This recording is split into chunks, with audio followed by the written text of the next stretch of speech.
Hare Krishna. Grateful to be here amongst all of you today. And today I'll speak on the invisible world and how it affects the visible world. So in that invisible world, I'll talk about reincarnation, ghosts, gods, and ultimately the Supreme God. So recently I was I was speaking at various universities. I spoke at Stanford, I've spoken at Yale. So at one such university, a person asked me, do you people believe in ghosts? Now, when people ask certain questions, their question comes from a particular worldview. And it is just like if a person is practicing Ayurveda and is getting some treatment and is getting cured. But somebody else is coming from an allopathic perspective, and sometimes allopaths consider Ayurveda to be not a very authentic form of medicine. And similarly, some Ayurvedic doctors may also consider allopathy to be having too many side effects, too negative kind of medicine. Now, if we consider Ayurveda and allopathy, at that time, in Ayurveda, a central concept is Jataragni, the digestive fire. Now, if we consider from the allopathic perspective, there is no such thing as a digestive fire. There is metabolism that happens in the body, but there is no such thing as a fire. So, if the fire would be there in the body, it would burn. There is of course heat in the body, but the heat is simply by the normal process of reproduction. Normal process of, according to the modern scientific model of the body, it is simply because of the process of production and breaking down that happens in the body. So, in philosophy of science, it is understood that when we talk about even facts are theory laden. That means that facts don't exist independent of the theory. We look from a particular worldview and then we see particular things.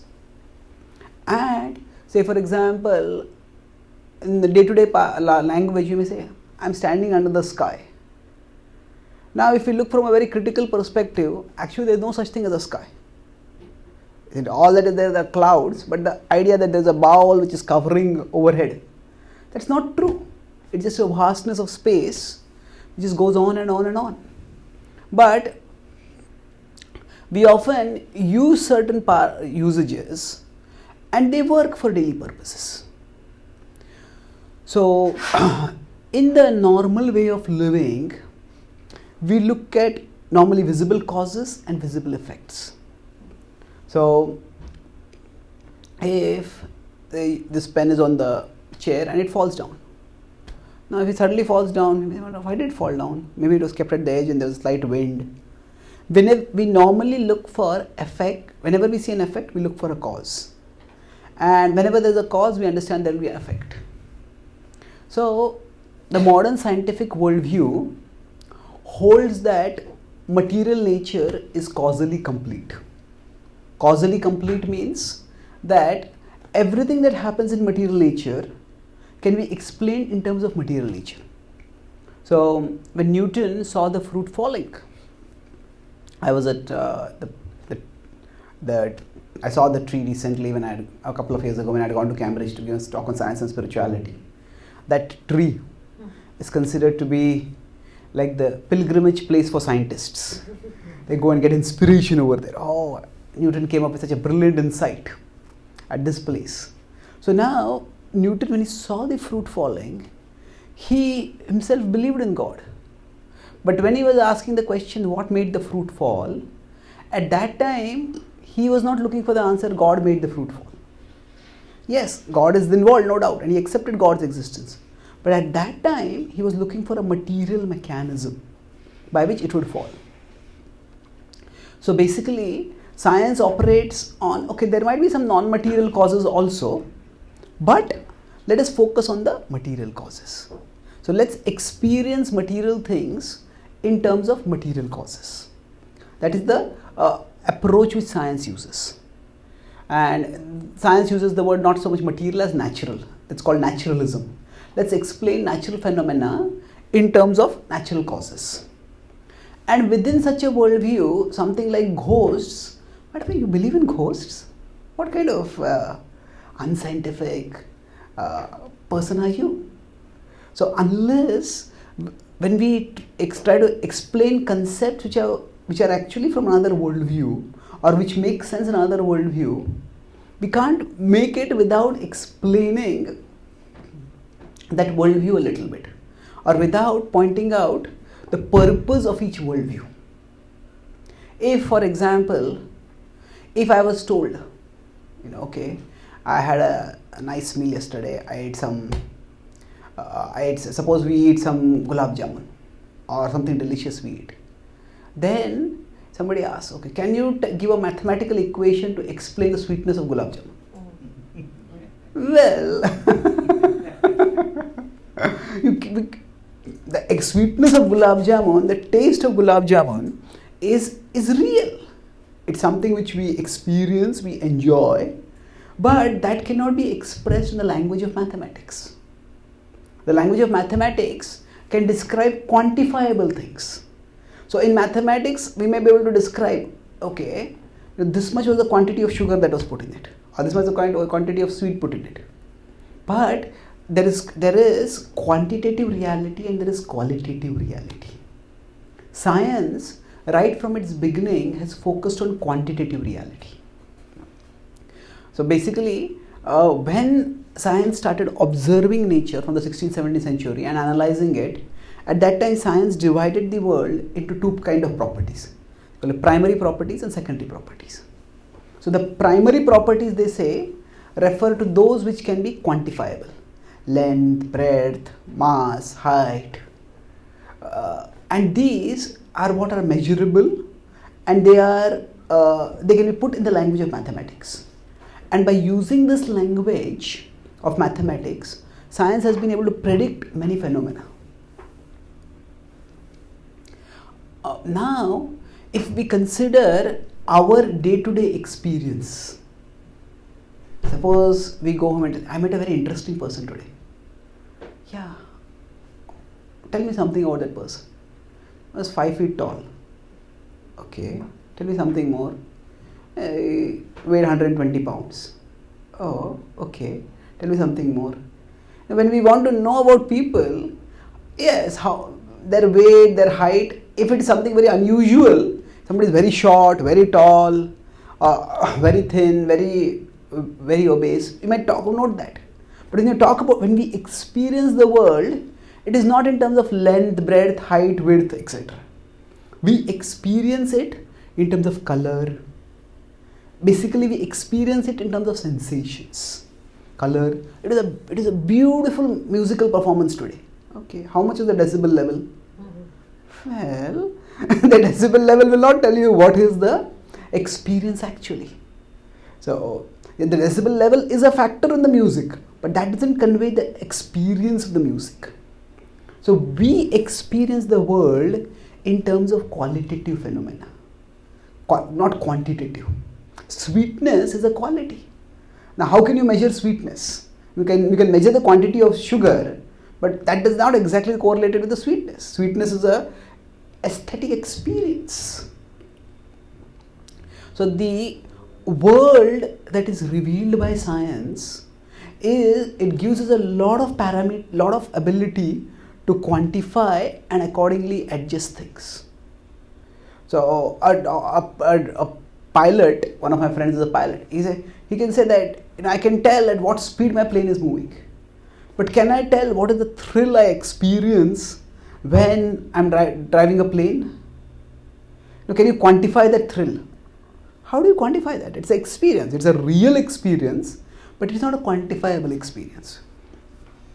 So the world of science focuses on quantifiable phenomena, and it does a very good job in terms of predicting and helping us gain some control over phenomena that are quantifiable. But within even our lived experience, there is a whole world of non-quantifiable experience, which is what primarily attracts us. Unless we are, say, house constructors, when we go into a house, the first thing we don't think is, oh, this is how many square feet. Approximately we may think, this may be this many square feet. But we look, how does it look? I mean, we just have a broad understanding, this is large, this is small. I think who's it? You can just silence it. So normally we experience the world in terms of sense, and the experience is qualitative. So this is a different worldview. And who is it that is the conscious experiencer? The experiencer, so the experience and the experiencer, neither of them are quantifiable. The experience, I can say, oh, it is a great experience, but can you put it on a scale? And experience, if I say I go to a doctor, I say I got pain. Okay, can a doctor put a probe on my shoulder, and if I got a shoulder pain, he says, okay, let me put a meter and find out how much the pain is. No, we can. Probe might tell, okay, if there is some problem, if there is a fracture, how much misalignment is there? If there is if their back is scoliosis is there, how much the back is bent, or whatever. It can quantify certain things, but it can't tell what you are experiencing.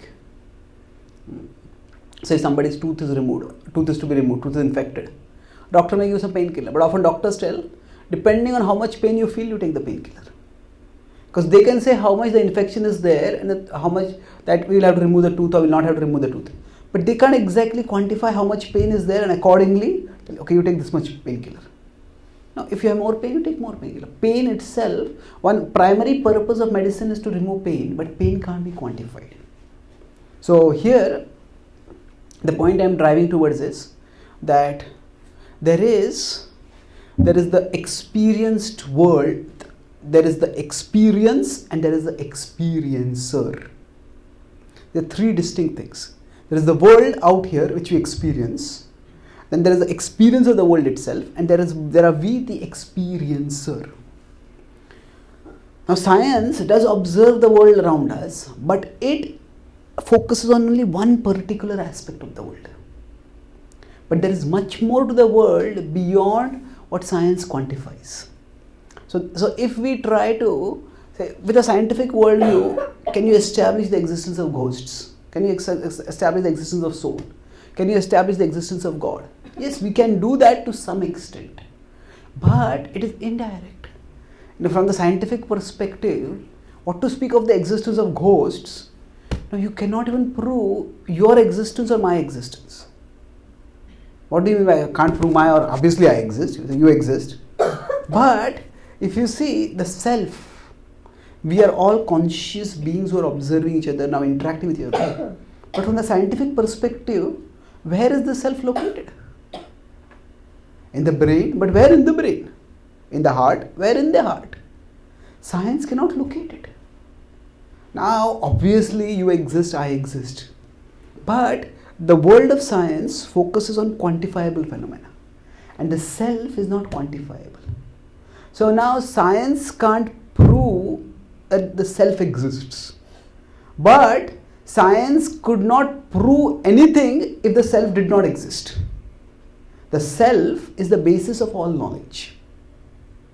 The self, without the self, there will be no observation and there will be no science. So we need to have the foundation straight.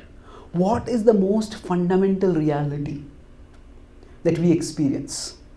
I mean, say this mic, is this real? Yes, I can say this is real. But it could be that right now all of us are in a dream, and in the dream I am seeing you, you are seeing me, and in the dream I am touching this mic. Sometimes some dreams are very vivid. So now, actually, what is our the first reality that we experience is not the physical world. The first reality that is the basis of all our experience is our own consciousness. If there is no consciousness, there will be nothing that will be experienced. So that means there is something that is experienced, there is the experience itself, and there is the experiencer. So the experienced object, the experience, and the experiencer. Now among them, the first reality has to be the experiencer. Without the experiencer, nothing can be experienced. So the experienced object may or may not be real. It may be a dream, it may be a movie that we are seeing, we don't know. But what we know is that the experiencer is real. The experiencer is observing everything. So actually scientists say be empirical, start with facts. But the most empirical reality, in terms of the first experienced reality, is the reality of consciousness. And from that reality, move outwards to other realities. So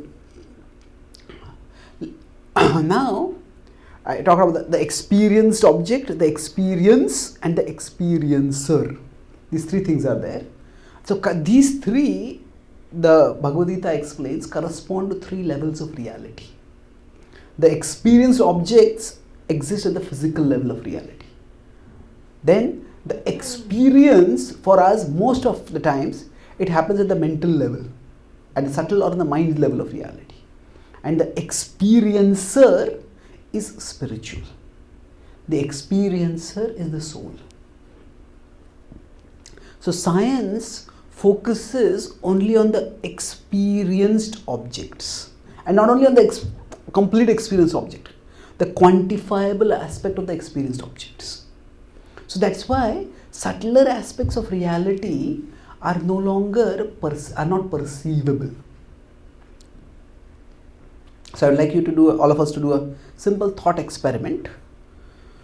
So wherever you are sitting, you can sit comfortably, and then with me you can close your eyes.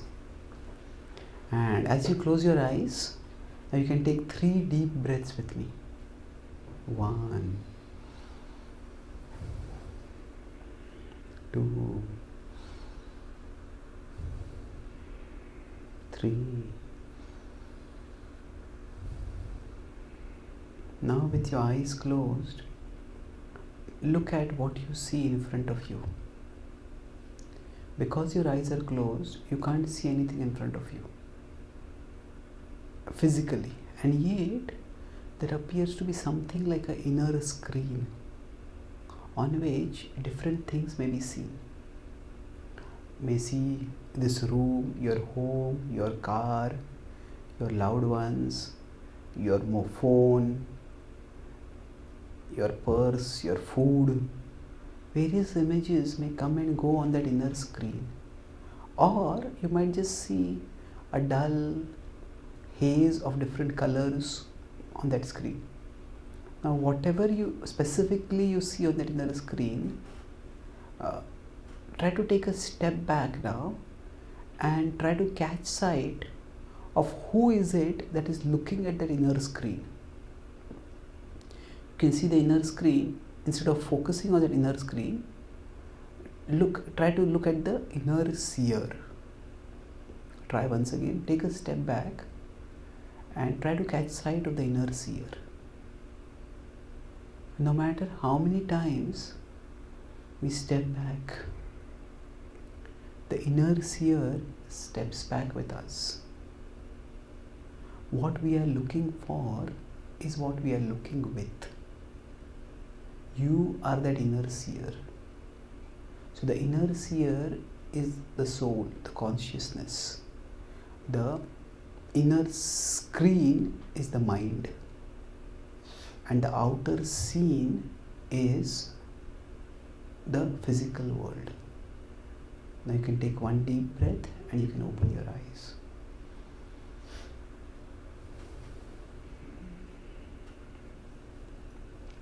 Thank you. So the inner seer is at the spiritual level of reality.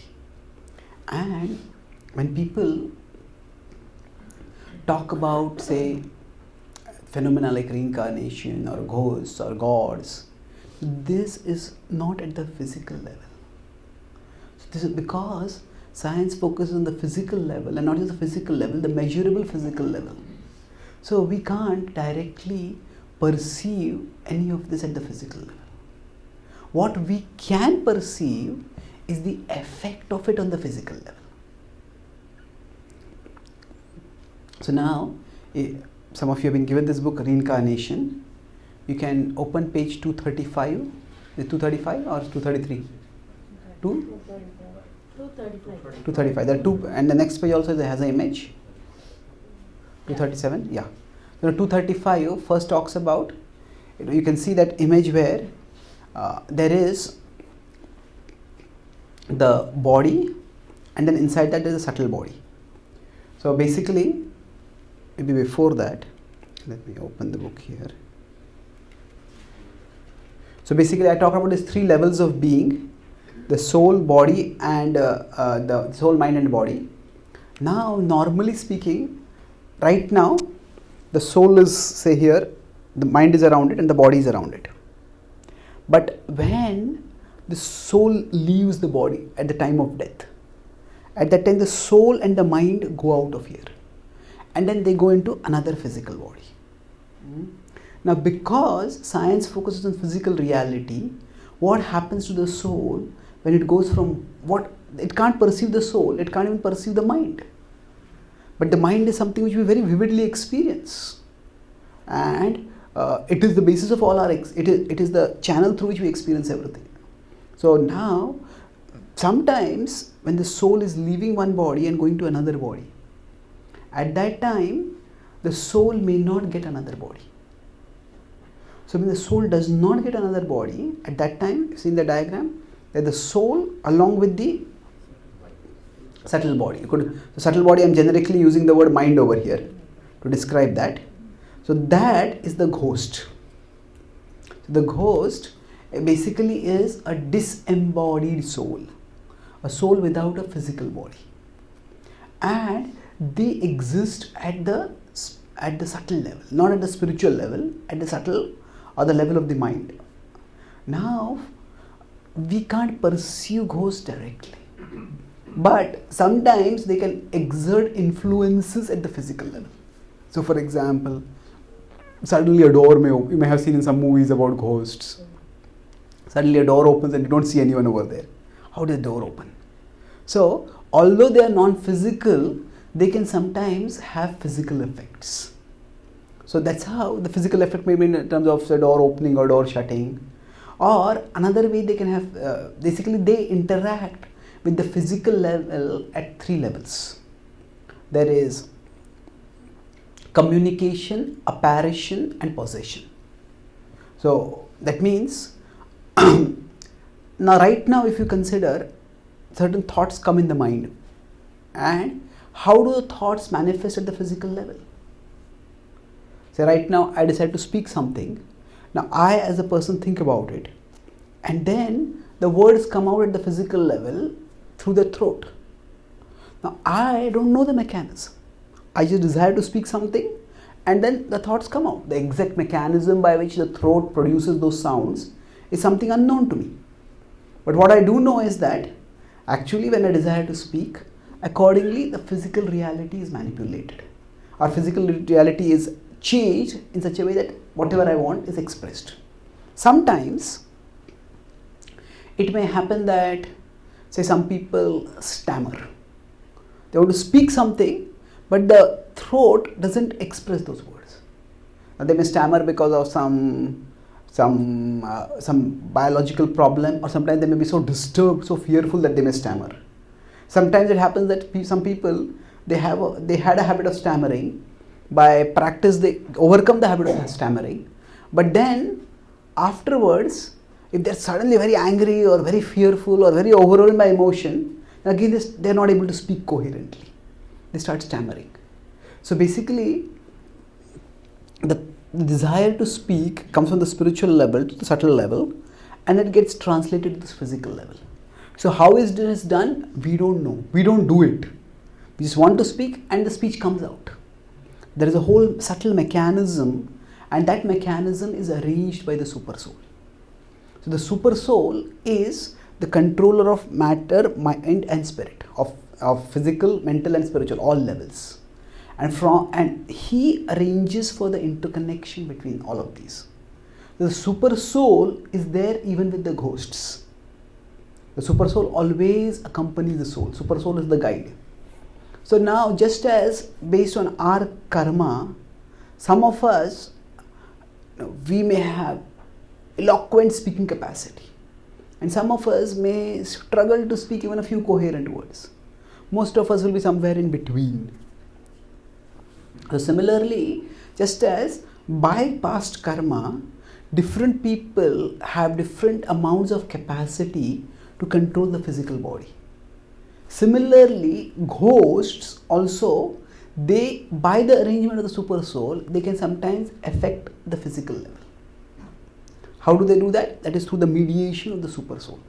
And this can happen at 3 levels. Communication means, you may have heard of planchettes, where sometimes there are some mediums. So you want to talk with some deceased relative, and then you go to these people who are considered to be mediums, and then they write on a board. And when they write on the board, it is said that the communication is coming from the deceased person, and you can learn. Now, I'm not saying that all planchettes, whatever they tell is bona fide. All mediums are bona fide. I'm just saying this is one way in which they may communicate. So here we are talking right now about the principle. The specifics, whether somebody is experiencing somebody is having a ghost or not. One time a devotee, that's to be seen from time to place. One time a devotee wrote to Prabhupada. He was getting a lot of lusty desires. So he wrote to Prabhupada, I think I am haunted by a lusty ghost. Prabhupada said, there's no ghost, just chant Hare Krishna. So now, Prabhupada accepted in principle the existence of ghosts, but he did not appreciate this idea of whatever emotions I am feeling, that is because of some ghost. To ascribing it like that. He said, take responsibility. So that's why we are looking at the principle. Specifics, we will have to look at that case to case. The principle is, first level they might communicate. Second is what is called as apparition. Apparition means, sometimes if the soul is very attached to the previous body, the soul might temporarily be able to manifest a form which looks like its previous form. So that's why some people may go to a place and they may say they see their grandfather or a deceased relative. And what is this? So it's called apparition. If they try to go and touch, they can't touch. But actually, that is a manifestation that is temporarily done. There's no physical body like that. But because the soul wants to connect with somebody, the soul in the ghost situation, they will manifest a body like that. So Duttakarma Prabhu is one of Srila Prabhupada's senior scientist disciples, Dr. Michael Cremo, and he has written a book called Human Devolution. Many books, but his book Human Devolution talks about these paranormal phenomena, and he gives many case studies done by different people all over the world.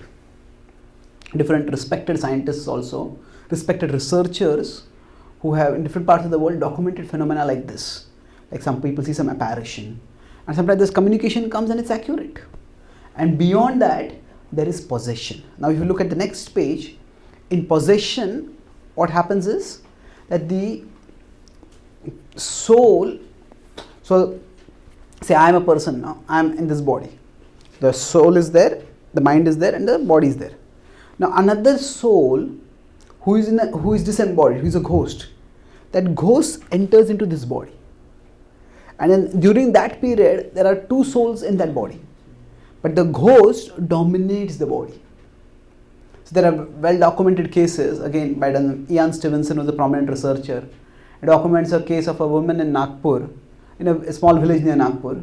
One day she woke up and suddenly started speaking in fluent Bengali. And there was no one in her vicinity who spoke Bengali. And she had never been to Bengal. And her relatives couldn't even understand what she was speaking. So it was just naturally. And not only was she speaking, she was a woman, but she started speaking in a more of a masculine voice. Couldn't understand what is happening. So there is this sudden drastic changes of personality. And this is talked about in fictions also, like Dr. Jekyll and Mr. Hyde. The same person may have 2 kinds of different personalities. This is talked about in fiction. So that's fiction. But in reality also sometimes people experience this. So basically, another soul has entered into that body, and that soul has taken over this body temporarily. And then that soul stays in that body, and the soul wants to fulfill whatever its desires are in that body. And once whatever it wants to is done, then it will leave. So sometimes a group of devotees was going for a yatra. At that time, suddenly there was a young girl, and she started speaking in a masculine voice. And they talked with her, reason with her, and then the devotees felt that maybe the ghost has haunted her. They started chanting Hare Krishna intensely. They told her to chant Hare Krishna. They started doing kirtan. They started doing Narsimha Arti.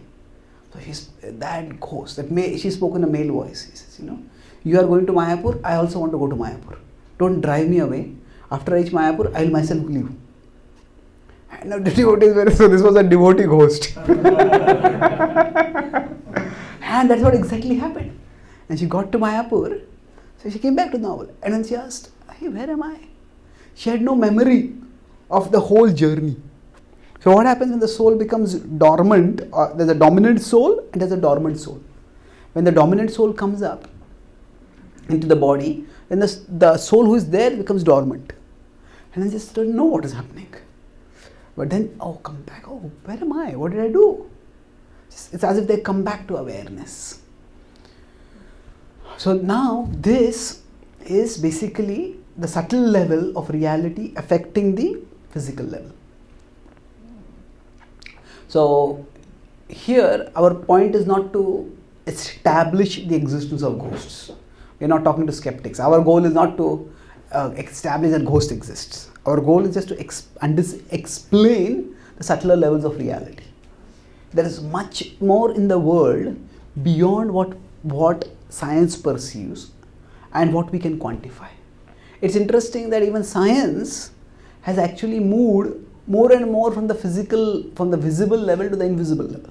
Even Newton proposed the law of gravity. What was that? To explain a visible phenomena, he proposed an invisible principle. Gravity itself is not visible. So in general, to explain visible things, even science is required to propose something invisible. So now some scientists say there is dark matter and dark energy. And they say more than 95 to 98% of the universe is actually made of dark matter. And it's intrinsically unperceivable. They also say there are many parallel universes beyond this universe which you can never perceive. So even the science also, in order to explain the visible world, they are proposing an invisible world which is far, far bigger than the visible world. So the visible world itself, it's what we perceive, but to explain how it is functioning and what is happening within this visible world, there is much more that is required. So the Vedic understanding is this is a different worldview, and in this worldview there is the visible world, which is physical reality, then there is mental reality, and there is spiritual reality. So for us, we don't immediately experience the spiritual reality. Although, if we introspect, as I said, the first reality we experience is consciousness. But beyond that, what exactly is happening? We can't know the details of the subtle world. But we can see that in today's world, people are being immensely affected at the visible level by something invisible. And what is it? That invisible is the mind. Mental health problems are one of the biggest problems in today's world. Biggest health problems. If you can, before 1960s, there was no such thing as an antidepressant or a tranquilizer for treating anxiety. And today, that is the medicine which is sold, the maximum in over-the-counter sold medicines. In fact, the budgets of some of the companies which sell mental health medicines are not serious not like mental health problems when people are going insane, but depression or anxiety. The budgets of some of the pharma giants, they're more than the budgets of several European countries. So it's a big business. Now why is it a big business? Because it's a big distress which they're trying to address. So even if somebody says that, I believe only seeing is believing. Sometimes a person is just living a normal life, and one day friends come to know that, oh, this person has committed suicide. What happened? Why did they commit suicide? Actually, there is the mind internally which is acting. And the mind can hurt us, the mind can even kill us. One of my friends is a mental health counselor. So one of his jobs was to be on the suicide helpline. When people are thinking of committing suicide, so just before that we call someone. And they hear some encouraging words, some inspiring words, they may decide not to commit suicide. So this helpline which is manned 24 hours a day in many parts of America. So anyway, so he got a call from one girl, and this girl had actually committed suicide. I mean, she had taken the pills, and then she said, no, I don't want to die. Then she called someone. So fortunately, they rushed the ambulance and they were able to save her. Now what had happened to her? Actually, she had been in a relationship with a boy, and she had called this boy, and this boy didn't pick up the phone. And just because of that, she committed suicide.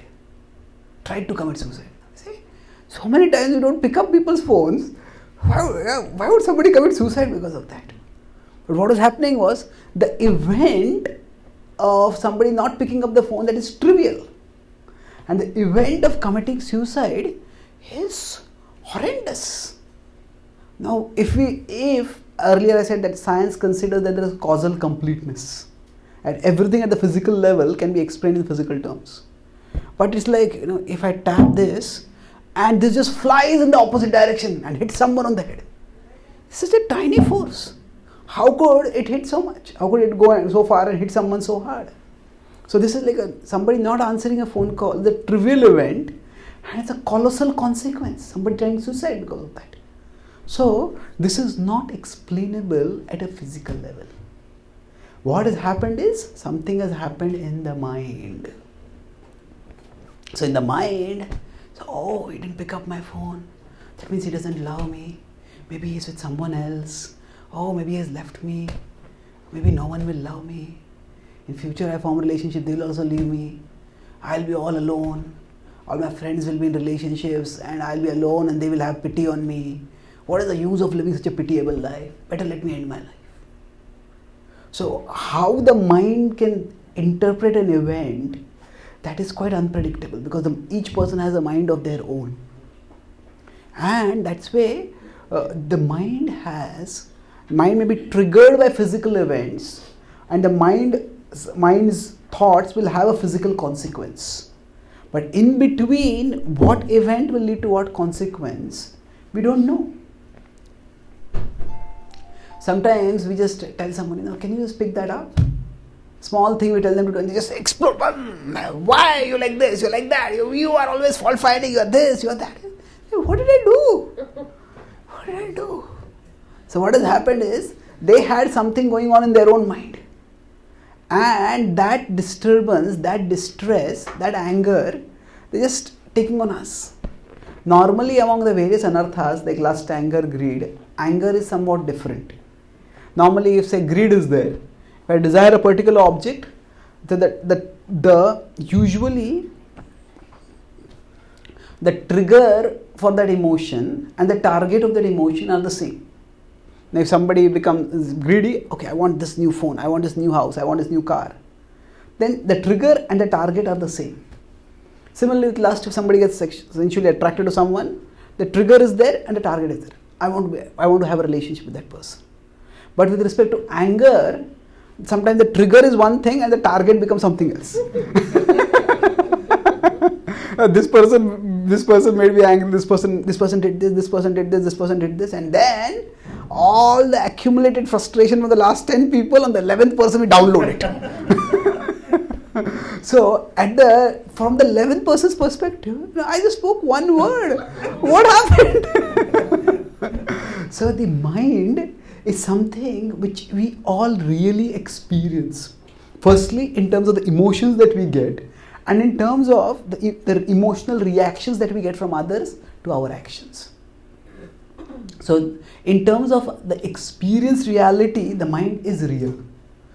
But again, how can you quantify anger? How can we quantify depression? We may have some parameters. How can we quantify anxiety? Just because it is not quantifiable doesn't mean it is not real. So basically, the soul is what reincarnates. So reincarnation means to go into another body. But ghosts are souls who do not reincarnate.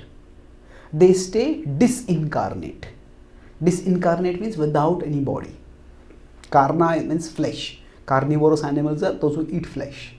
So reincarnation means to come again in flesh. To be disincarnate means to not have a body of flesh. So they stay at a subtle level. So now we may or may not believe in ghosts, and we don't really. If people don't want to believe in ghosts, we have no mission that to persuade people that ghosts exist. That is not the point. Our mission is that there is a reality beyond the physical, and that affects us. And to the extent we can understand that reality and adjust it properly, the effect on the physical level will be better. So the mind is for real, and the mind is going to affect us. Now how it will affect us, that is for us to decide. What do you mean for us to decide? Basically, the mind is filled with impressions. And different impressions affect people in different ways. So earlier I talked about these ghosts. Now this person was suddenly talking in one way, and they start talking in a different language, they start behaving in a different way. Now we may not have an experience of such weird behavior from people, but we can see that we ourselves go through sometimes rapid mood swings. In the Greek tradition, they say anger is temporary insanity. When people become angry, they just go mad. So there's one devotee who used to be very short-tempered. Normally he's a very nice person, but sometimes he just explode. He's angry, and in anger he would speak such terrible things. So now and after that he would just apologize. I'm sorry, I didn't mean that. And it's very sweet. But what is spoken is spoken. The Bhagavatam says that words that leave our mouth are like arrows, and they pierce the heart of others. Bhagavatam also says that the heart is like a pot. Once it is broken, it's very difficult to repair it. So what happened was, this devotee, he just used to sometimes just get angry. So another devotee, when he was angry and shouting, that devotee quietly turned on the phone recorder. And everything that was spoken, he recorded that. And then he played that to the devotee itself. I spoke this? How could I have spoken this? So he was himself horrified. So sometimes we can see our anger can make us unrecognizable to ourselves. Anger can make us unrecognizable to ourselves. Was it me?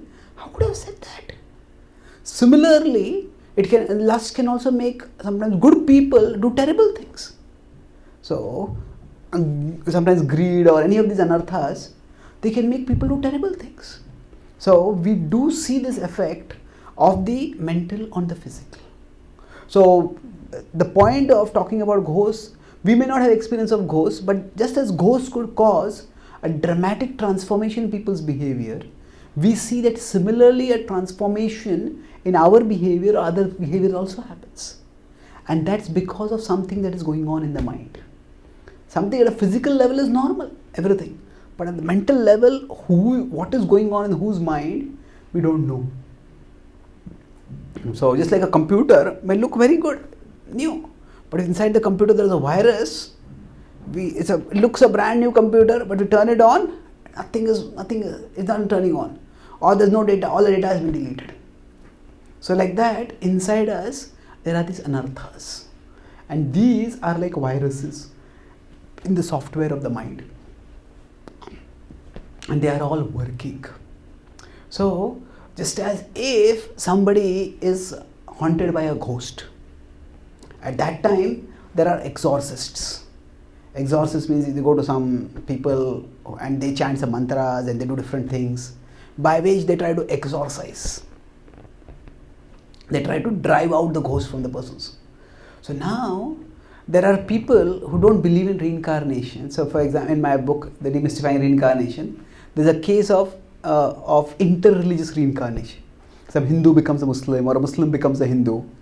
Now, if this happens in India, then because in India there is often quite a bit of religious tension.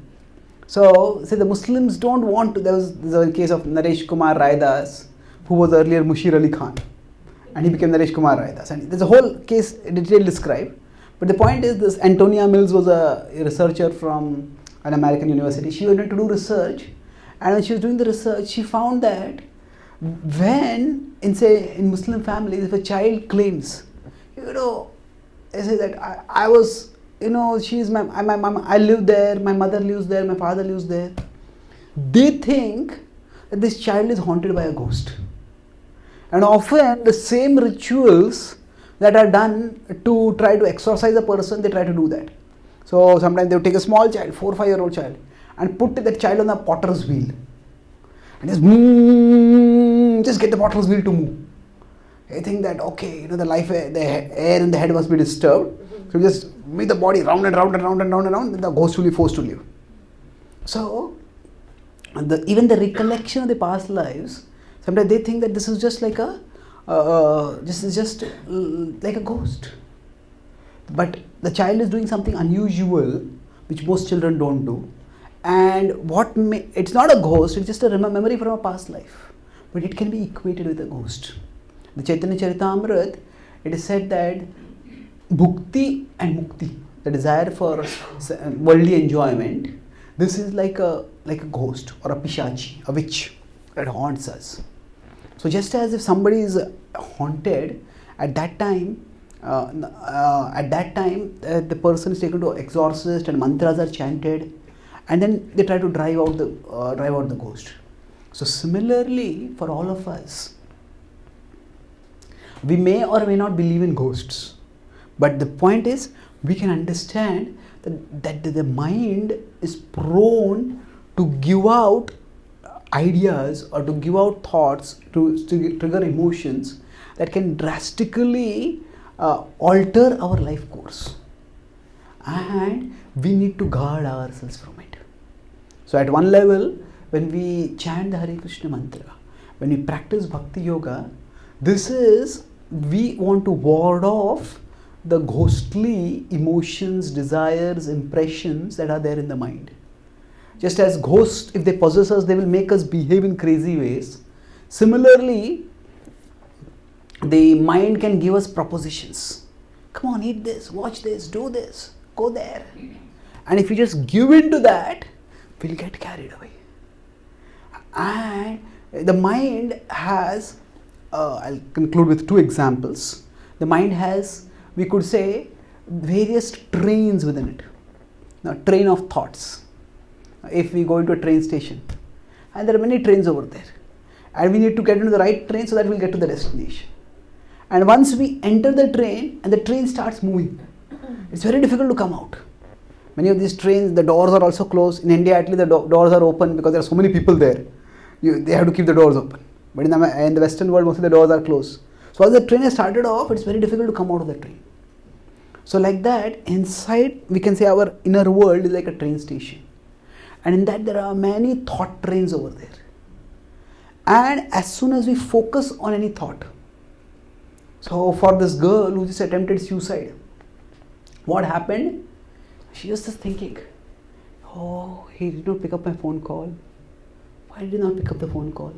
That thought was like her entering into thought train. And then sometimes we just get into the train and the train shoots off. Just goes off so fast. And within moments we are far away from where we were earlier. So like that, the thought train will shoot off. And it can drastically change our mood. It can drastically change our actions. It can hurt us. It may even cause us to kill ourselves. So basically, when we understand that inside us also, there are forces which are very powerful, which can work for us, which can work against us. And therefore, we need the help of a force that is far bigger than us. And that is the power of Krishna. So when we chant the holy names, we the soul are here. the mind with its impressions is here. Although the soul by nature is spiritual, and in that sense the soul is more powerful than the mind. But because the soul identifies so much with the mind, that the soul gets carried away by the mind. So now we need the help of someone big, stronger than the mind. And that is Krishna. So when we connect with Krishna through the process of Bhakti Yoga, by that, essentially, two things happen. Just the process of connection with Krishna gives us a stability, gives us a security. And then whatever is happening at the level of the mind, it won't agitate us so much. So when the mind's thought train starts off, if we just enter into the thought train, we'll get carried away. But say if a child is restless, child runs here, runs there, just climbs into a train, and the child just goes off. But the child is with the mother, and child holds on to the hand of the mother. Child holds on to the hand of the mother, and the mother will ensure the child won't go into some other train. Even the child gets attracted and starts running, the mother will be there, the mother will pull the child back. So our practice of sadhana bhakti is like holding on to Krishna's hand. So many attractive thought trains may come, oh, what is in this train? What is in this train? I want to see this train. So many things will come up.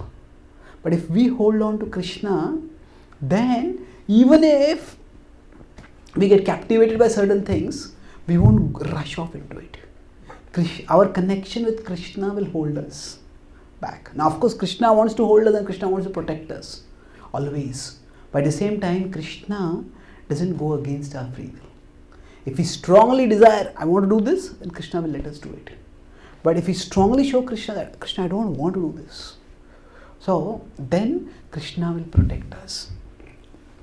Now sometimes it may just happen that some thoughts just come up so strongly that we get carried away by it. So basically, when we talk about a habit, what does habit mean? See, there is a stimulus that comes up within us. Okay, the stimulus and the reaction comes up. So the stronger a habit, we say the tighter is the bond between stimulus and reaction. So for a person who is alcoholic, as soon as they see alcohol, the stimulus comes in, immediately the hand goes and they drink it. So I think Oscar Wilde was a British thinker. He said that giving up smoking is the easiest thing in the world. I have done it over 100 times. So I decide to give it up, but next time the stimulus comes, immediately I smoke. So basically, the stronger a habit, the stimulus produces just almost like an involuntary reaction. Now, what we need to do is that we need to create a distance between the stimulus and the reaction. So the more distance we can create, so somebody speaks something and immediately we explode. Somebody speaks something which hurts us and immediately we go into depression. One thing goes wrong and immediately we go into worry. So these are all what is happening. Some stimulus comes up and that makes us enter into that train. And as soon as we enter into train, our thoughts go off in a particular direction.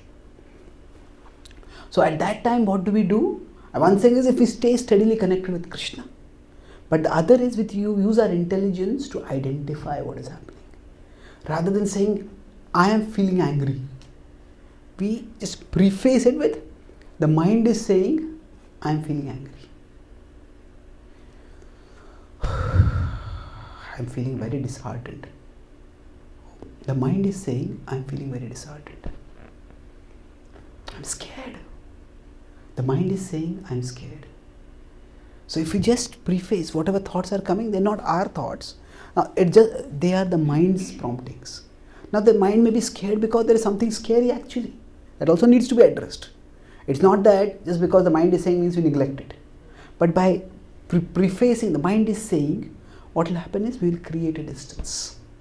And then we will be able to evaluate it. So ultimately for us, when we connect with Krishna, that gives us Dadami Buddhi Yogam Tam. Krishna gives the intelligence to understand how to come to Him, how to understand how our mind is misleading us, and how we can be led by Him instead of being misled by our mind. So if sometimes the mind just overwhelms us, rather than becoming discouraged, and beating ourselves. Why did I do that? Okay, look back at Krishna. Look back and see what happened. At this point the mind tricked me and that's how I got carried away. But Krishna is there with me. Let me take shelter of Krishna. And if I take shelter of Krishna, Krishna will help me to overcome it. So rather than, even if we do something wrong, instead of becoming discouraged by that, we say, okay, that was the mind which made me do it. But now, okay, at this point, this is what happened and I identified with it. Could I identify it? I could be protected. So sometimes the stimulus and reaction will be so tightly bound, it will be difficult for us to not have that reaction at that time. But what we can do is, it's like some people, they are vulnerable to be possessed by ghosts. And it just happens. Sometimes they get haunted.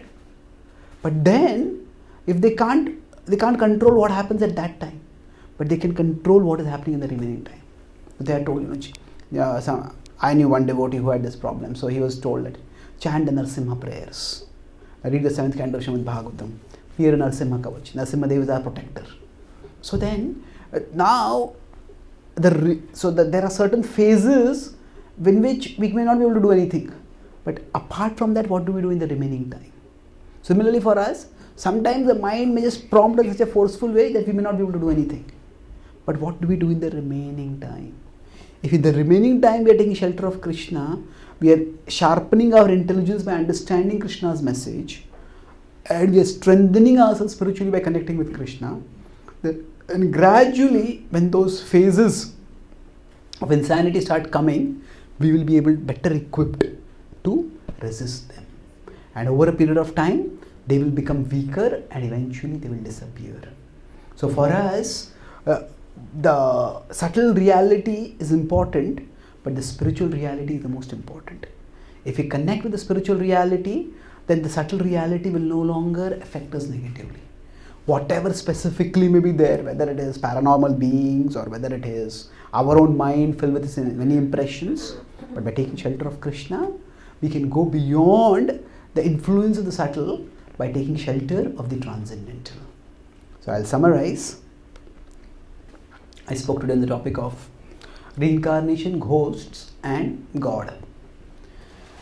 So I started by talking about, when people ask, do you believe in ghosts? They may want to just make fun. How can you believe in something so preposterous?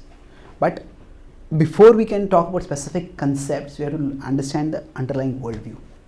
Just like the concept of digestive fire makes great sense within an Ayurvedic worldview, Ayurvedic model of the body, but it may not make sense within an allopathic model of the body.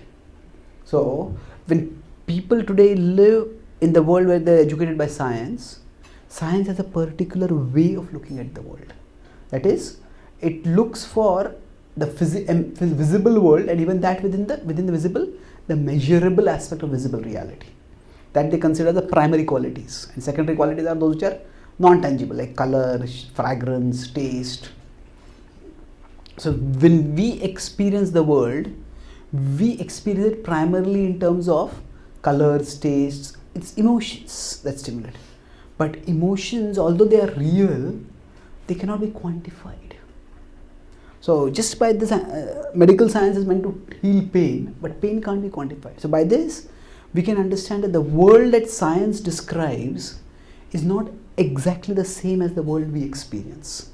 There is some correlation, but there is some significant difference also between the two. So now the world we experience is a world where just physical causes don't produce physical effects. Small physical cause can produce a huge physical effect. So as one phone call not being lifted can make somebody suicidal. One suggestion to do something better can cause an explosion with someone. Why? Because there's no proportionality over there. Because in between the physical cause and the physical reaction, there is the whole mental process that is going on. So what is at the mental and the spiritual level, we cannot quantify that. But we can experience, or we can quantify the effects of that on the physical level. We can see those effects. So we talked about how there is the outer scene is the physical reality, the inner screen, that is the mind, and the inner sphere is the soul. So the inner screen and the Radha गोपी वल्लभा की जय। गोपीनाथ स्वामी बलदेव की विश्वनाथ लक्ष्मी भगवान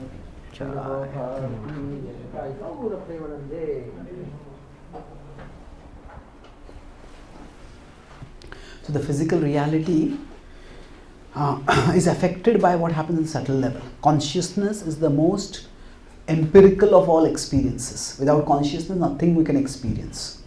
So when the ghost possesses a person, we discuss that basically the subtle body along with the soul are existing in a disembodied way, and they may enter into some body, and that person behavior starts changing unnaturally. And specifically, who is haunted by a ghost, who is not, that is difficult to know. Ghosts may have communication, apparition or possession, but the important thing is we ourselves, when our anarthas start coming up, anger is like temporary insanity. So the anarthas can also unnaturally distort our behavior as if we are haunted by ghosts. So therefore, understanding that subtle affects the physical, we work to cleanse the subtle. And that is done through the practice of bhakti. Just as a person who is haunted may be exorcised, similarly our practice of sadhana bhakti is meant to exorcise, drive out the unwanted anarthas, that are unwanted impressions that are there within us. So if a child rushes into a wrong train, will go a far long distance away. When the child holds on to the mother, then the mother won't let the child get into the wrong train. Like that, our inner world is like a train station where there are many thought trains there. If we stay connected with Krishna, then we won't get into an unwanted thought train. And if somehow we get into an unwanted thought train, because some habits may be deep rooted, so stimulus and the reaction just happen very fast, then at least in between the phases when those habits attack us, what do?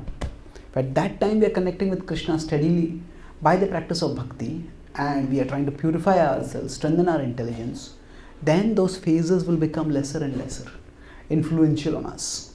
And eventually we go beyond the negative influence of the subtle or mental level by connecting with the supreme positivity of Krishna at the spiritual level. Thank you very much. Hare Krishna.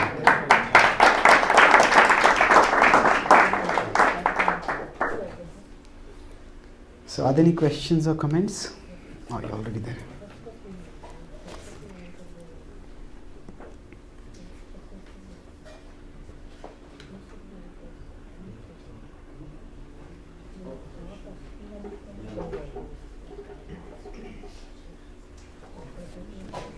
Okay.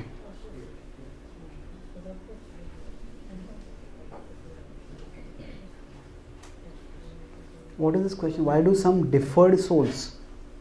Departed. Okay. So why do some departed souls do not get another body immediately?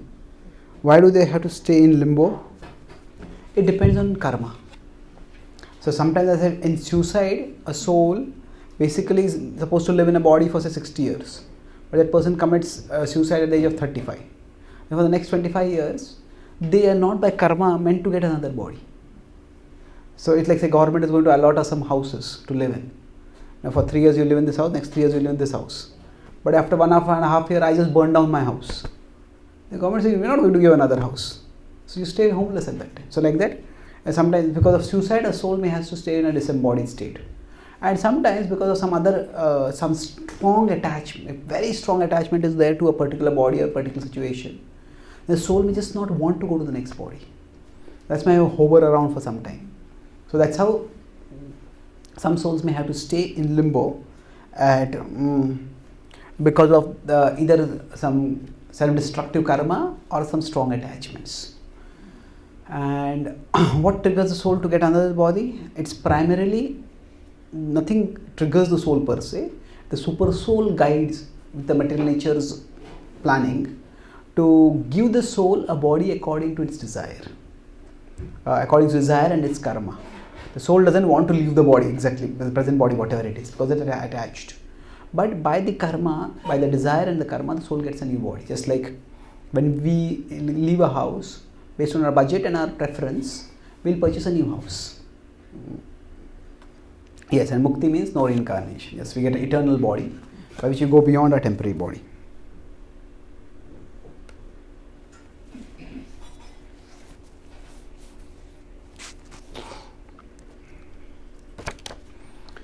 Okay, so Krishna, it is said that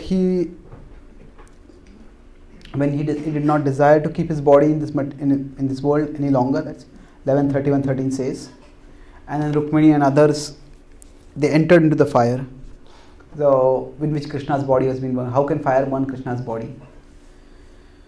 The Bhagavatam and the Acharyas explain this elaborately, that when Krishna descends to this world, his body is transcendental, but he does whatever is required for the furthering of his Leela. So, although his body is transcendental, when Bhishma shoots arrows at Arjuna, some of the arrows hit Krishna, and blood comes from his body. Sweat is there, blood is there. That is simply to enhance the Virya Rasa, which Krishna is having with Bhishma. Similarly, when Krishna departs from this world, he has a particular purpose. He has demonstrated extraordinary feats which nobody can do. Lifting over the hill, overpowering so many demons when he was just a child. And he's done such things which for the open-minded will be strong evidence this person must be extraordinary. Not just extraordinary, this is not just an extraordinary person, it's a supreme person. But for those who want to doubt, Krishna is reciprocal. That means Nityo Nityanam Chetna Chetnanam Eko Bahunam Vividhati Kaman. Whatever is people's desires, Krishna maintains them accordingly. So if somebody wants to stay in doubt, Krishna gives them reasons to doubt. If we are given free will, that means we also have to be given the facility to execute the free will. So if a boy approaches a girl and offers her a rose, please marry me. And she says no. He takes out a gun, marry me. That is not love, that is force. So similarly, Krishna, if he gives us free will, but then you can do whatever you want, but at an intellectual level, all around us is overwhelming evidence of God's existence and God's power. Then it's like there's almost intellectual force to surrender to Krishna. Isn't it? So Krishna doesn't physically force us, nor does he intellectually force us.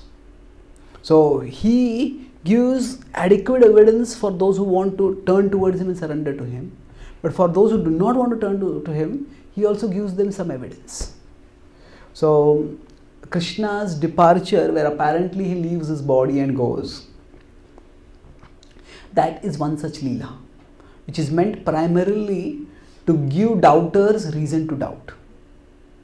So now, if even the doubters are a little more intelligent, then they'll say, actually, if somebody is shot in the leg, a wound in the leg is usually not fatal unless it becomes infected and aggravated. That same Krishna who has fought against so many demons and he has survived, who went into the body of Aghasur.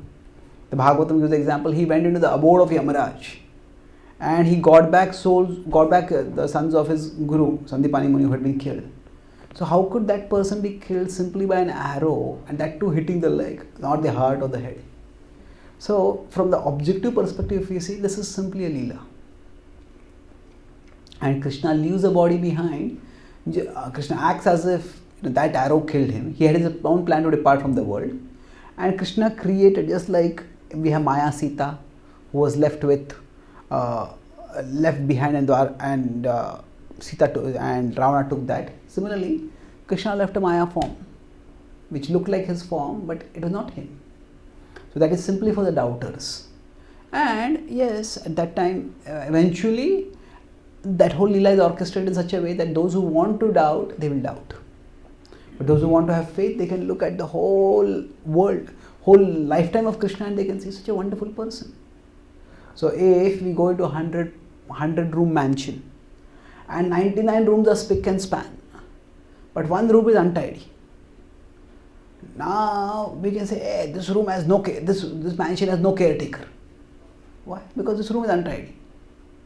But 99 rooms are neat and tidy. Say maybe there is something else going on over here. There is definitely a caretaker, but this room, maybe disorderly, there must be something else going on over there. So if we look at the overall life of Krishna, he has done so many extraordinary things. Based on that, we can infer that he is God. But if somebody wants to stick to some other evidence, Krishna gives them evidence also. So Krishna does not use intellectual force to force people to turn towards him. So for those who want to doubt, these kind of pastimes are what allow them to doubt.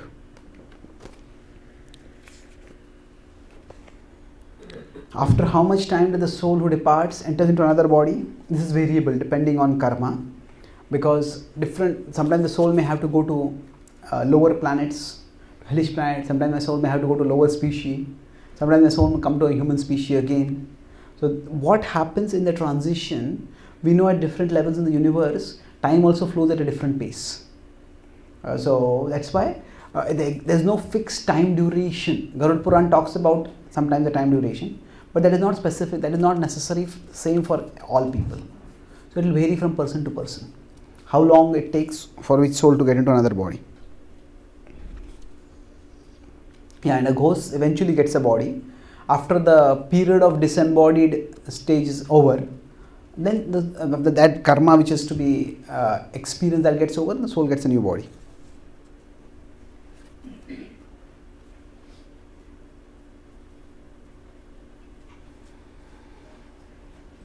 So I was in a TV show that showed that with an invisible power, a person was able to break a glass that was 30-50 meters away. So what is that force? Yes. So basically there is this whole phenomena called paranormal phenomena. So there are different things, and there's clairvoyance. There is clairvoyance means some people, you just give them a letter, an envelope, and without opening the envelope, they will tell you what is there in that letter. There are some people who are there's for psychokinesis. Psychokinesis means I just look at this and I get the kartal to start moving. Now there are a few people who have subtle powers like this. So basically, there's the body, there's the mind and the soul. Normally, if I want to lift this kartal, I have to touch it with my hand and lift it. But some people, by their past karma, just like in this life, some people may just have very good memory, some people have average memory, some people have a lot of strength, some people have normal strength. So like that, some people by their past karma may also have access to certain powers which other people don't have. So they just desire and it happens. So basically, it is the physical body that is limited by the laws of physics. So I can't lift it up unless I touch it. But the subtle body is subtle. It is not limited by the laws of physics. So by subtle body, they can communicate or they can cause motion to happen. Now telepathy has been quite reasonably well demonstrated. As Dr. Ryan and others who have done research, they put people in say all wave-proof chambers, and still they communicated. This person A is telling something to person B, and how are they telling it? You just don't know. But the person B gets the message. So there are many experiments which are done which just indicate that there is some faculty to know and influence which we have beyond the physical. See, basically, normally we interact with the world through our jnanendriyas, and we affect the world through our karmendriyas, the knowledge acquiring and action producing. But the mind has the subtle faculties. The senses are not, the eyes are simply physical organs. The mind has the subtle sensory power to connect with the eye. That means a subtle eye, we could say. So now normally that subtle eye works through the physical eye. But sometimes that subtle eye can work without the physical eye. That's how for most people the subtle eye just is locked with the physical eye. That's why they can't see without the physical eye can't see. But some people, that locking is not that much. So they can acquire knowledge beyond what the senses can normally see, and they can similarly influence things beyond what is normally possible. So the mind, if it is not too tightly coupled with the body, in some people that decoupling is there somewhat, the mind can affect the physical world without needing the body as a physical medium to affect. So that's what this whole PSI phenomena or psychic phenomena they are called. They are reasonably well documented, and even there are skeptics who have talked about it, Carl Sagan was a skeptic, he said that this PSI is something which is well documented, we don't know how to explain it. So there are these phenomena which point to a reality beyond the physical. So different people may have certain powers by which they do these things. Then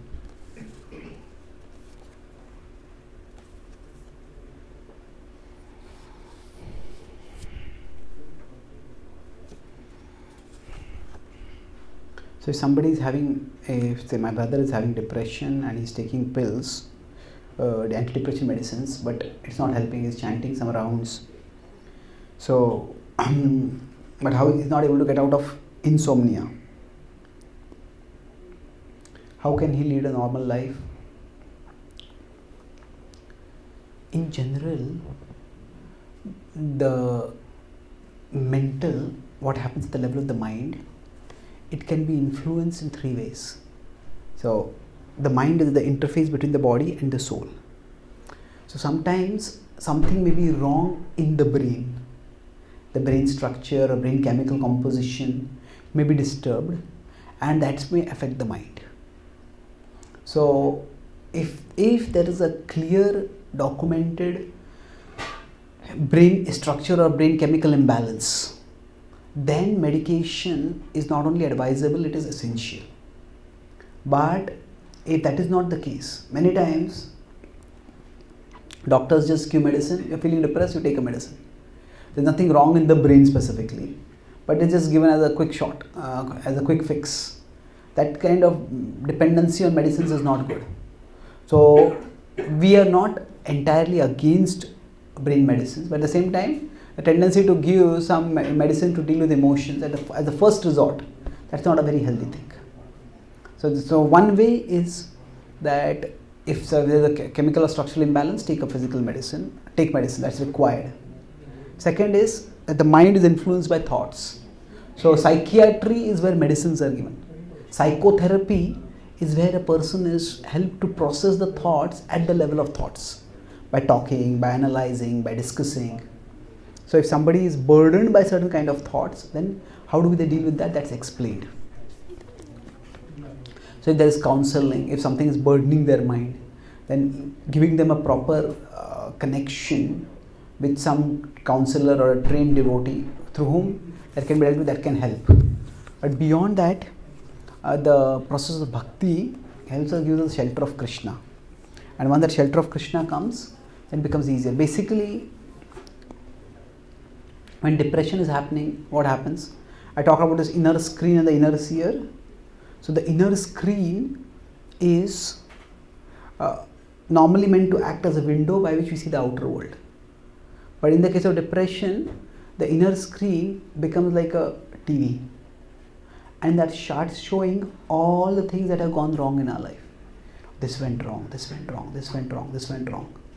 As we start seeing this, then we start feeling, oh, so many things went wrong in my life, and my future is going to be the same old story again. And thus we become depressed. Conversely, when the inner screen goes into the future, this may go wrong, that may go wrong, that may go wrong, that may go wrong. Then the inner screen becomes like, then we get anxiety. So basically, if you could just get the inner screen back to the present, that can help in dealing with the negativities of the mind. So how do we do that? That is something which has to be worked out individual to individual. But when depression is coming, when insomnia is coming, one way we could deal with this, use an acronym, FEAR, F-E-A-R. F is focus. This is wrong, that is wrong. What is the exact problem right now? Focus on that. This. Okay, right now, what is the exact problem? When you just keep asking the question again and again, the mind is like a haze, this is wrong, this is wrong. From the general haze, get to a specific issue. Like a patient comes to a doctor crying, I'm in pain. The doctor has to get the patient to speak. Okay, what exactly is the problem? I'm in pain, yeah, okay, but where is the pain? Like that, what exactly is the problem right now? That's F, focus. E is engage. What can I do about it right now? Okay, this is there. Okay, what can I do about it right now? No, if I lose my job, this will happen, if this will happen. No, okay, what can I do about it right now? So basically the mind which is going into the past and the future, by these two questions we get it to the present. Look at the present situation and act in the present situation. F-E-A is arise. Arise means raise your consciousness to a spiritual level. I am a soul, I am different from the body. I have survived many problems in the past. I am bigger than my problems. I am a part of God. So arise. And R is release. Release means just let go. There are some things in my control and many that are not in my control. So what is not in my control? There is a higher plan, there is a higher power, they will take care of it. So if you do these things, much of the agitation at the level of the mind can be dealt with.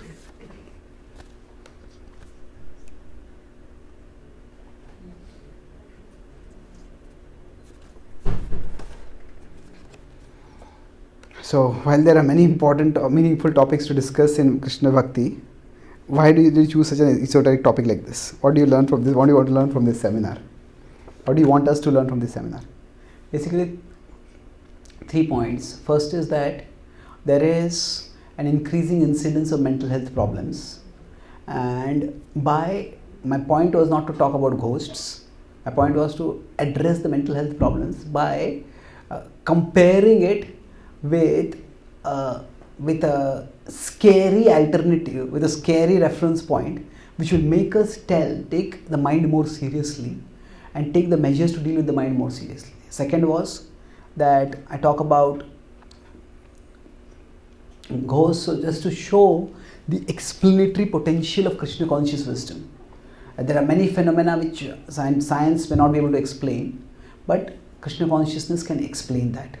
So that can develop our intellectual appreciation and conviction about the practice of Krishna Bhakti. And lastly, there are people who just have these questions, and we may meet people, because the whole idea of reincarnation in the Western mind especially is associated with this whole paranormal phenomena, ghosts and spirits. So reincarnation is a core part of our philosophy, but in the Western world, when people talk about reincarnation, it just associated with all this. So we need to have some answers to explain that. It was to equip for that purpose.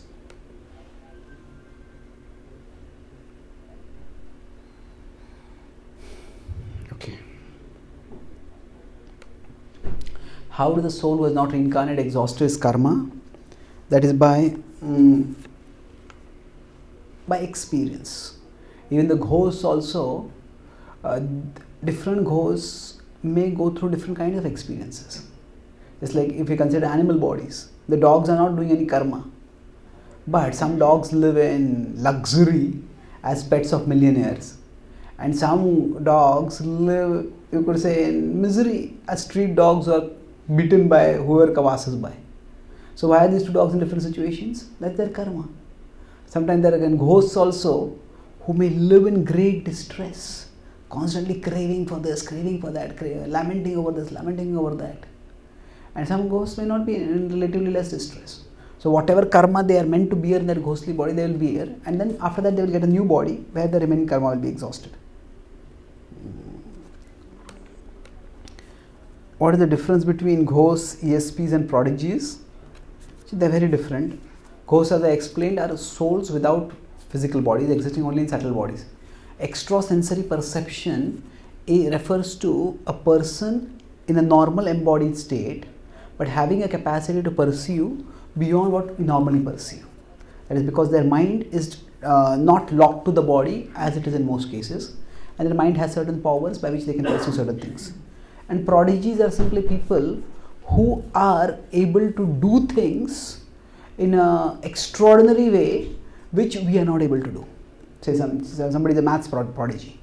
That means they must have studied maths in their previous life, and those impressions are stored in their mind, and that's why they're just brilliant at it. So it's what everybody can do, but they do it in an extraordinary way.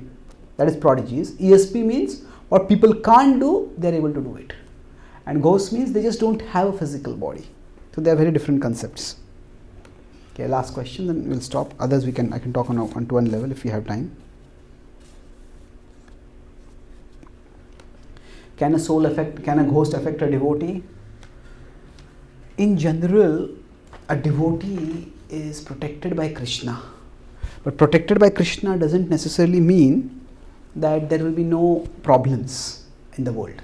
The world is a problematic place, and at a material level, certain problems may come up. If there's a storm, will the storm affect a devotee?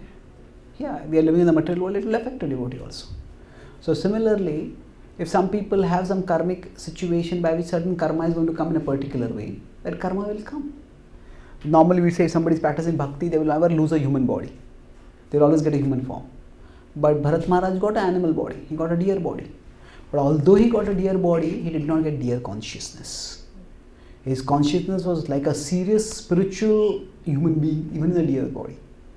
So sometimes for a devotee also, because of certain situations, for Bharat Maharaj we know specifically, they got attached to a deer, that's why he got a deer's body. But we don't know why somebody might get a particular body. But if they get if somebody gets haunted by a ghost, if a devotee gets haunted, we may not know exactly why it is happening. But for a devotee, through that experience, they will, if they strive to be Krishna conscious as much as they can, that will actually deepen their conviction, deepen their determination to take shelter of Krishna, deepen their realizations of the reality of what the bhakti literature, bhakti wisdom is teaching. And in that way, that experience will become favorable for their spiritual growth.